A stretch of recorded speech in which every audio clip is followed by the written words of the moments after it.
This is Keith Price's Curtain Call. This is Keith Price for Keith Price's Curtain Call, and we are at the press up fronts for American Psycho, the musical. Can you believe that? A musical from American Psycho. Personally speaking, I'm a little nervous because I know there's a lot of blood from the movie, but again, hopefully my seats will be further in the back so I don't have to worry about it. And I'm now standing here talking to two of the stars of this particular new theatrical adventure, which I think is going to be really great because I think it's time for a new musical, and it is so exciting. I'm standing here with Alice Ripley and Jennifer Damiano. I'm gonna get it right up. You know what I'm saying? Oh, no, yeah. And we're standing here now. It's like they've already done a number or two from the show. Now, my big question is, I've already had a chance to talk to Alice on my previous live show. But right now, for you, what is your character that you're playing? My character is Jean. He's Patrick Bateman's secretary. She's in the book and the movie, but a little more fleshed out in the musical as kind of the romantic through line with Patrick. Even though Patrick is a complete and total sociopath, don't we love that in a musical character? Come on. Yes. He has to get the last word, and it has to be in blood. It has to be. So, Alice, now we had a chance to talk before your big event that you had at 54 Below, and now you're here, and you were telling me about how exciting it is to get that phone call and say, we're going to do a new musical, and we want you to be a part of it. Has this been exactly what you've been hoping the feeling was going to be from that phone call? Yeah. Everything's, people are learning very fast, and we're getting a lot of work done. This is only our 11th day of rehearsal. It's a great troupe. It's a true ensemble, and the team on the other side of the table, they're all great. And this reminds me of Tommy, which was my first show. Not necessarily in the same kind, it's not the same kind of music, but the way that the music continues to tell the story and it never stops unfolding, and it's a true ensemble piece. That's definitely happening here. I love it. That's Alice Ripley and Miss Jennifer Damiano here at the press up fronts with me, Keith Price, for the Curtain Call, and we're talking about just the idea of a new musical with a new approach, because this is sort of like kind of interesting that it's going to be all electronic music, correct? Yeah. The first, I think. Yeah. The music, it still tells the story that we're using mostly electronic, because that was but Duncan Cheeks created this beautiful soundscape that the score is really outstanding, and I think it's a story. I like to talk about how great the score is because that's what makes it the musical. Yeah, well, absolutely. But I mean, again, for those who are coming out of town and they're being told they need to come see this musical with that's electronic music, if they were looking for a traditional musical experience, do you think they're going to be disappointed? Because I would venture no, just because this is so cool.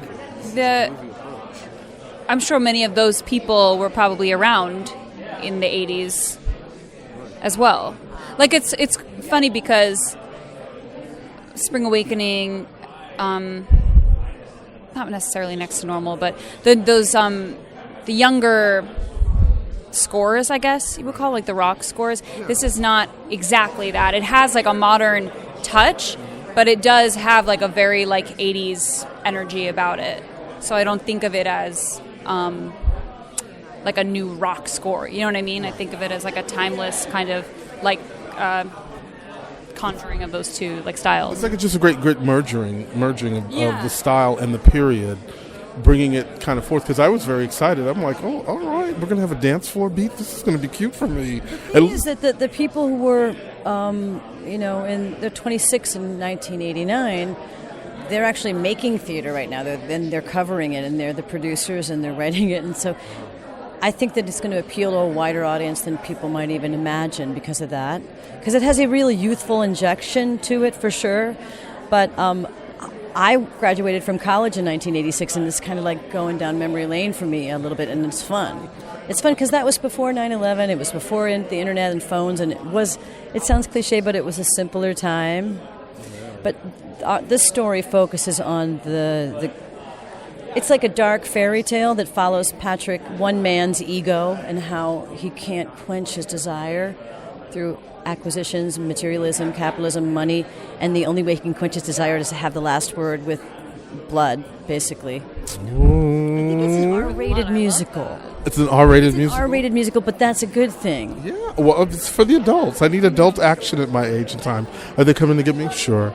So they're wrapping me up here with Jennifer Damiano, and my friend Tony Award-winning Miss Alice Ripley. And before they go, we have to say now, what for you, Alice? I know you'll have a great experience with this, but you're going to probably have to tell me this from somebody's recollection. But what is one of your favorite memories of the 80s? Well, it really was about the club scene. Duncan was talking earlier about how we used to come to New York and go to the club scene in the 80s. I lived in San Diego at the time, but it was about just going out with your friends, especially if you're in your mid-20s, because we kind of felt like we were made of Teflon. We didn't know about all the disasters that are going on the other side of the world. And there's a song in the show that sets that up, that we're clueless about the massacres in Sri Lanka. We don't know, so we don't really think about them that much. And that is kind of how it was. There was like an innocence that we don't have anymore, or an ignorance, I guess. Ignorance is bliss.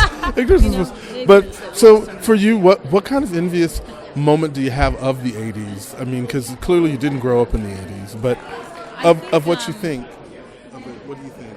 Like what I've got, like probably like the energy or the pulse. Everything just seems like as we're learning about the period and doing really authentic dancing of that time, things that kind of, I guess you could go somewhere out in New York City and find someone right now in an 80s club doing the same thing or something like that. But yeah, I think just the energy, everything was just a little more, everything just seemed higher. I don't know. More buoyant. Yeah, a more buoyant energy, especially in the city. I love it. Well, thank you, ladies, so much for taking time to chat with me here on The Curtain Call, on my first big assignment out now for covering American Psycho, the musical. And it's really nice to come and see a familiar face and to meet somebody brand new like Miss Jennifer Damiano. Damiano. I was going to get it done before we get through this thing.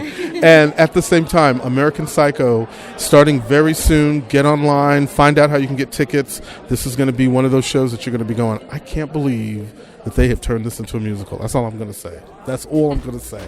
And we will be back.